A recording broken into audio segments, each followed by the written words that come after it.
Many are familiar with the 1901 Albert Scharf map, which attempts to describe Native American trails, village sites, and earthworks circa 1800, located across the Chicago region. It has been used as a trusted resource by both historians and archaeologists since its publication more than 120 years ago. But who is Albert Scharf? How did he come to create this map? And perhaps most importantly, should we trust this map and Scharf's other related manuscripts as a reliable source of information? Primary sources for this video include Albert F. Scharf's collection of maps and manuscripts archived at the Chicago History Museum, including a brief 1907 autobiography. Chicago Before History by Charles W. Markman, published in 1991. Contemporary newspaper accounts. Contemporary vital records and census records. Albert Frederick Scharf was born in the little village of Gehofen, within the precinct of Thuringia, in what was then the province of Saxony, today central Germany, on June 28, 1847, the first child of 27-year-old Charles Andreas Scharf and 20-year-old Johanna Emily Krachmann.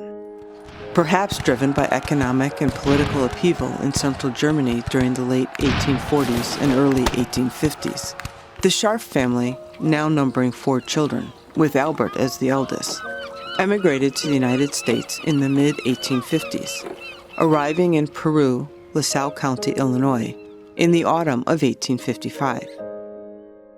Peru, which incorporated as a city in 1851, was a major steamboat port along the Illinois River and would have offered employment to newly arriving immigrants such as Charles Scharf. 9-year-old Albert, along with his 3 younger siblings, began attending the public school in Peru, then taught by Stephen F. Harrington of Massachusetts.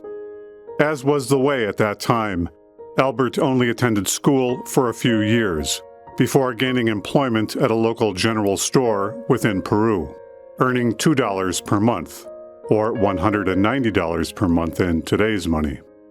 He attended Sunday school at the local Methodist church, as well as Father Kent's Railroad Chapel, a small Presbyterian Sunday school serving immigrant children, set up in a boxcar in the Rock Island Railroad Yard.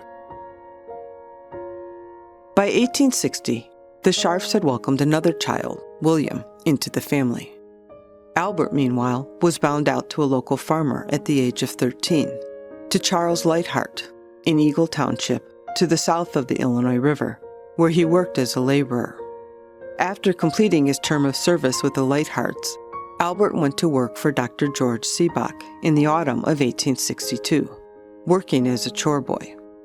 Dr. Seebach, a 53-year-old physician, a man of some wealth, and also a German immigrant, had an interest in local antiquities and would take his 11-year-old son Bertram, along with 15-year-old Albert, several miles into the countryside on weekend buggy rides, visiting Starved Rock and the former Kaskaskia Native American village site across the Illinois River from Starved Rock, where the trio would spend hours collecting artifacts.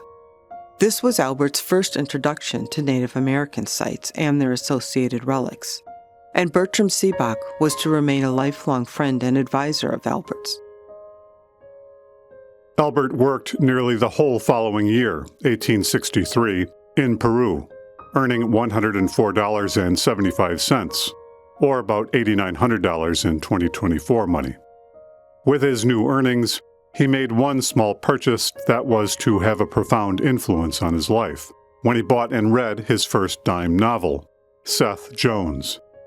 According to the Chicago Historical Society, as well as his autobiography, this simple wilderness adventure story left quite an impression and gave him his first lessons in forest lore. But on September 3rd of that year, his life was to change dramatically when his father, Charles, passed away, leaving Emily Scharf as a widow with 5 children, and 16-year-old Albert as the breadwinner of the family. Choosing between St. Louis and Chicago, in March of the following year, Albert moved northeast with his family to the growing metropolis of Chicago. Here, Albert was soon apprenticed to a cigar maker, a trade that he would make use of for several years. A few months later, in July, Albert was recruited into the U.S. Zouave Cadets, a unit of the Illinois militia, something akin to the French Foreign Legion, with an emphasis on military drills related to ceremony rather than actual battlefield tactics. However, such Zouave units inspired thousands of young men to sign up for the cause during the Civil War, on both the Union side and the Confederate side. Albert's unit drilled twice per week for months in a vacant lot along the Chicago River by Randolph Street and Wacker Drive in Chicago. In early November of 1864, an alleged plot to liberate thousands of Confederate prisoners of war from Camp Douglas was discovered on the eve of the national election, with plans to overrun the city of Chicago, causing confusion and interfering with the election. Camp Douglas was located just to the south of Chicago, within proximity of Lake Michigan, near what is today Cottage Grove Avenue and 32nd Street, situated on approximately 60 acres of land. Hundreds of young Chicago men were quickly enlisted, including 17-year-old Albert, to secure the camp from the threat. As the Civil War drew to a close in late 1864 and 1865, Albert sought to improve himself by attending night classes at the Dearborn School, where he was taught by Alice L. Barnard, who lectured on history and civics. He was then caught up in the wave of phrenology, the pseudoscience of skull topography, as it relates to mental faculties and character traits, and Scharf proudly had his head examined by phrenologist Orson Squire Fowler in the latter years of the 1860s. Census data from 1870 indicates that 23-year-old Albert was then living with his mother, Emily, brothers Charles and William, and sister Emma, while working as a store clerk. His mother appears to have been running a notions store, perhaps selling sewing-related materials. The family resided in the 20th Ward, in the area just north of the Chicago River, south of Chicago Avenue, and east of Franklin Street. Within a year, in 1871, Albert started his own cigar factory and news depot on Clark Street, between Superior and Huron, just a few blocks west of Holy Name Cathedral. By this time, he was taking in regular exercise at the gymnasium located at the North Side Turner Hall on Clark Street, just south of Chicago Avenue. Then came the Great Chicago Fire in early October of that year, which wiped out most of Chicago's business district, including Albert's cigar factory, which would have been in the middle of the fiery tsunami. In spite of this setback, Albert soon entered into a lifelong relationship at the age of 25, marrying 21-year-old Barbara Mackenzie Minty, of Scottish descent, at the partially rebuilt St. James Episcopal Church at Wabashan, Huron, on Christmas Eve in 1872. Less than 2 years later, the young couple welcomed their first child, son Albert Mackenzie Scharf, on July 4, 1874. Perhaps looking for better business prospects, shortly after the birth of their child, the Scharfs headed west, stopping in Davenport, Iowa for a time, where Albert worked in a cigar factory. Here we get a sense of things going a bit awry for Albert when he brought assault charges against a co-worker, William Reed, who had attacked Scharf as a result of Albert pasting a Valentine's card on Reed's back as a practical joke. The charges against Reed were dropped when Albert showed up to testify at the court in an intoxicated state. After then visiting Kansas City, Missouri, followed by a stay in Colorado, the Scharf family returned to Chicago in 1876. The 1880 U.S. Census finds the Scharfs living on Hurlbut Street, today the 1400 North block of Cleveland Avenue, in Chicago, with 2 children, Albert and Ethel. Albert was again working as a cigar maker. His mother and 3 siblings lived just a few blocks south and east, along Sedgwick Avenue. The early and mid-1880s saw the deaths of the couple's remaining parents, Barbara Minty Scharf's father, James, and Albert's mother, Emily. And this is just about the time period when Albert's story gets a bit murky, the mid-1880s to the late 1890s, where we know little of his whereabouts or doings. And the reason may be revealed in testimony given by Scharf in 1902, when he was being considered as a jury member for a Chicago trial. Scharf's response to questioning by attorneys was so curious as to be noted in the local newspapers. The papers stated that the trial attorneys were just about to accept him as a juryman when he was asked, "Were you ever a defendant?" "Yes," responded Scharf. "I was a defendant in an insane court. My family thought that I was insane." "What was the issue of the trial?" asked the attorney. "I spent 11 years in the asylum at Elgin," was the reply. Scharf was promptly excused from the case. The Northern Illinois Hospital for the Insane in Elgin, Illinois, opened in 1872. It is possible that Scharf simply made up this story in order to avoid sitting on the jury. But this would not agree with what we know about Scharf's character, as he was generally very straightforward and matter-of-fact. Note that this was a time when it was much easier to get someone committed to an asylum, typically only requiring parents, a spouse, or grown children to have a person committed. This might explain why there is little or no documentation associated with Scharf during the latter few decades of the 19th century. It would also explain why Scharf seemed so emotionally distant from his wife Barbara. As his mother and father were both dead by the mid-1880s, the only family member who could have had a significant hand in having him committed to the asylum would have been his wife. Tellingly, his relatively brief 1907 autobiography never mentions his wife or her name, stating only that he married December 24, 1872. Interestingly, his children are never mentioned either. The next time we find a reference to Albert Scharf is in 1898, when Chicago historian and antiquarian Carl Dilg, also a German immigrant and a few years Albert's senior, commented that he and his friend Albert Scharf visited a Native American site near the Des Plaines River in Park Ridge. This suggests that Albert had reanimated his interest in Native American culture and antiquities by the mid-1890s, especially following the thread of the many Native American trails that once crisscrossed the Chicago area. Having said nothing in his autobiography of his life from the mid-1870s to the mid-1890s, Scharf resumes his story in 1898. In this year, Scharf states that he began working on his map of the Chicago area Indian trails, further noting that it began as an oil painting on canvas. This last phrase is noteworthy, as it indicates that Scharf had taken up oil painting, at least as a hobby. In his autobiography, Scharf mentions that he took drawing lessons at some point, although he does not describe the particulars. It's very possible that he took part in some sort of art therapy during his long stay at the Elgin Asylum. His friend, Carl Dilg, was also an amateur oil painter, and this may be another source for Scharf's interest in the art form.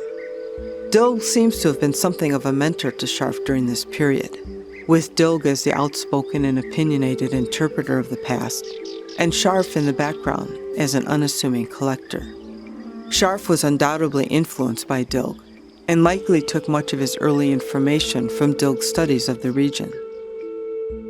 It is 1898 and onwards, when Albert Scharf is about 50 years of age, when we begin to see Albert F. Scharf emerging as an antiquarian, a collector of historic and prehistoric relics, a mapmaker, and a regional explorer.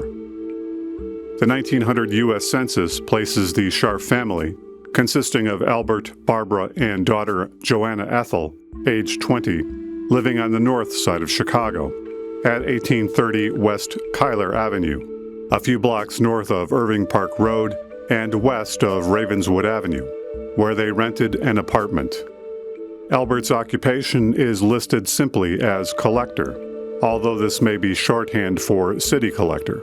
In other words, a tax collector, the occupation given to him in the 1910 U.S. Census. Such a position may have given him reason to range widely across the city of Chicago, where he could also indulge his hobby of exploring Indian trails and collecting artifacts. Indeed, descriptions of Scharf indicate that he walked great distances and rode his bicycle extensively throughout the Chicago region. It was at about this time that Albert became an active member of the Chicago Historical Society, contributing artifacts and information. In 1900, he published his first version of his now famous map of the Indian trails and villages of Chicago and of Cook, DuPage, and Will counties, Illinois, as an attempted recreation of such sites circa 1804, when Native Americans were the predominant culture and people of the area. Scharf's map indicates Native American trails, village sites and encampments, chipping stations, where stone tools were fabricated, mounds and earthworks, portage trails, signal stations, and natural springs.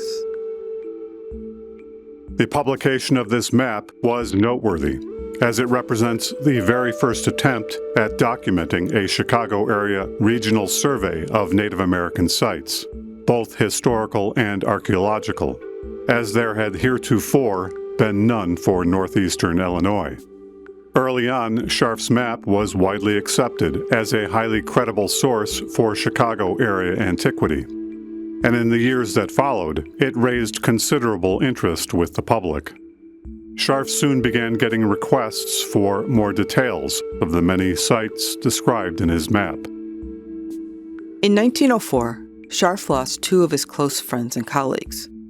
His boyhood friend, Bertram Seebach of Peru, Illinois, now a successful apothecary and druggist, died in January as a result of rabies infection. Scharf later credited Seebach with providing him with much advice and information over the years. Then in April, the outspoken Carl Dilg passed away as a result of Bright's disease, perhaps due to an infection acquired while making field notes for a book he was writing regarding Chicago history.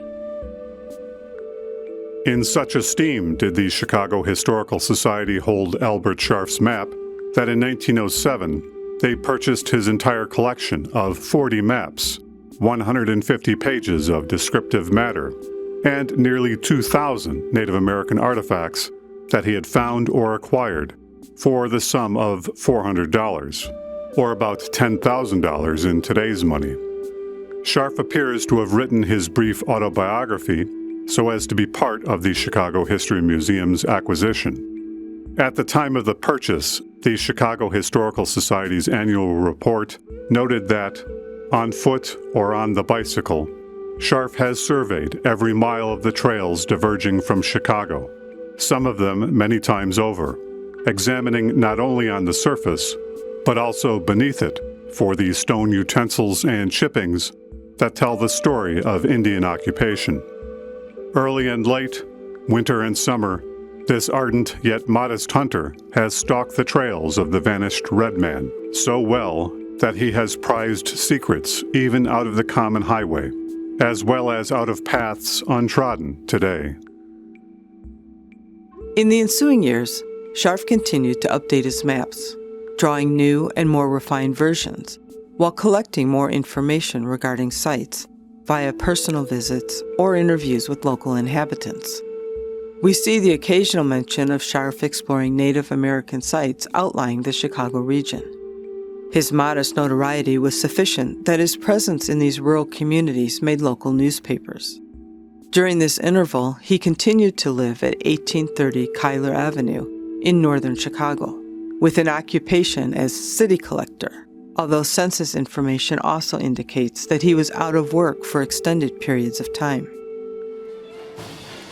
In the 1916 timeframe, as the United States prepared to enter into the Great War overseas, the Chicago History Museum sought to publish the extent of Scharf's materials, the updated maps and revised descriptions, and brought in Charles E. Brown, curator of the Wisconsin State Museum, and editor of the Wisconsin Archaeologist periodical, to edit the manuscript. Scharf wrote an introduction to the material entitled The Archaeological History of Chicago in 1917, which included acknowledgments, although he does not mention Brown.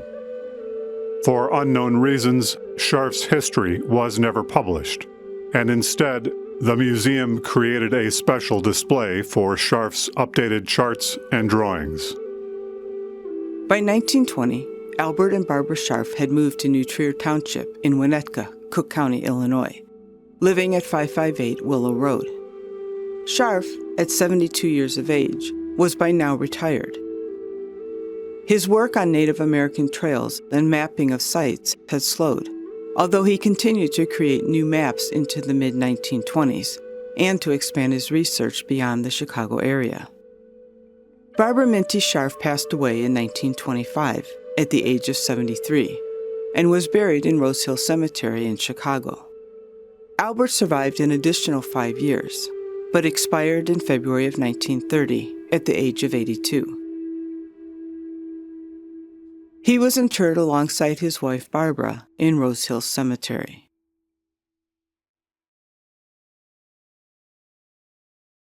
With the advantage of hindsight, what can we today say about the reliability of Scharf's map? There are many, including some archaeologists, who put little trust in Scharf, citing his lack of map-making skills, his tendency to record hearsay, and his sometimes erroneous interpretation of the various sites. First, we should point out that there is no single Scharf map. The map authored by Scharf in the 1901 timeframe is one of multiple iterations of that map. Further, he produced dozens of more detailed maps for each of the major Native American sites described in his survey maps, sometimes with multiple versions. So it's better to talk about Scharf's map collection, with only a few maps being available online. Scharf also produced many pages of field notes associated with each site described in his maps, sometimes just a brief sketch, but other times detailed accounts, interviews with local inhabitants, and additional notes and information. These additional maps and notes are kept in the Chicago History Museum archives.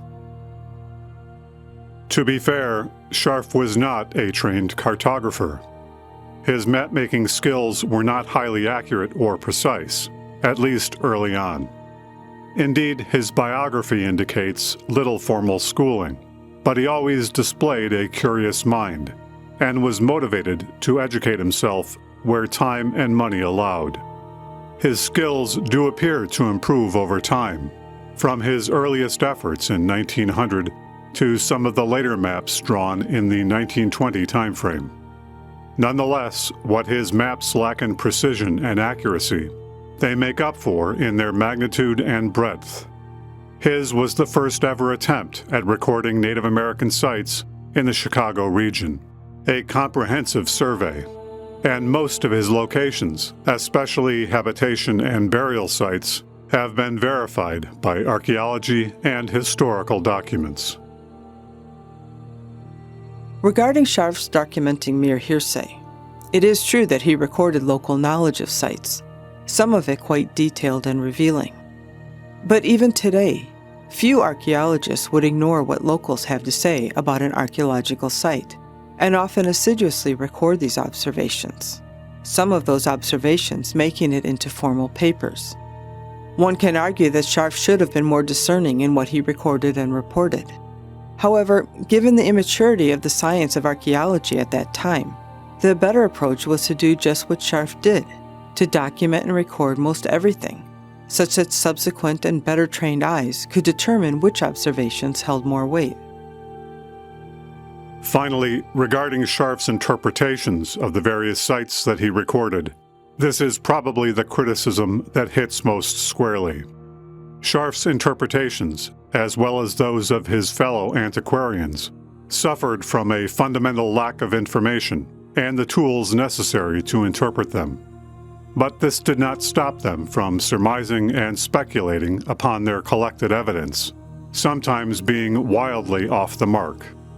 For example, antiquarians had little or no dating associated with their many lithic and pottery finds, and so thousands of years of occupation evidence would be flattened into a few possible epochs, often the mound builders and post-mound builders. Antiquarians of the late 1800s were also heavily influenced by newspaper accounts of Native American tribes of the U.S. Great Plains and Southwest.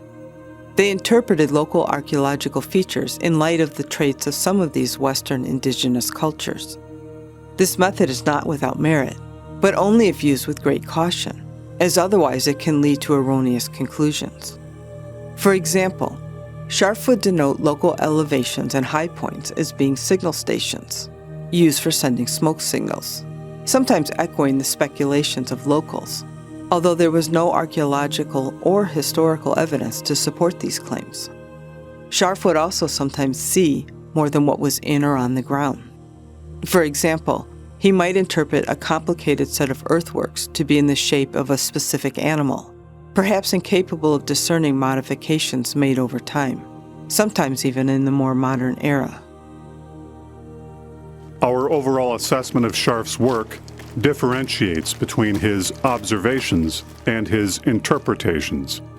Most antiquarians, including Scharf, were reasonably intelligent people.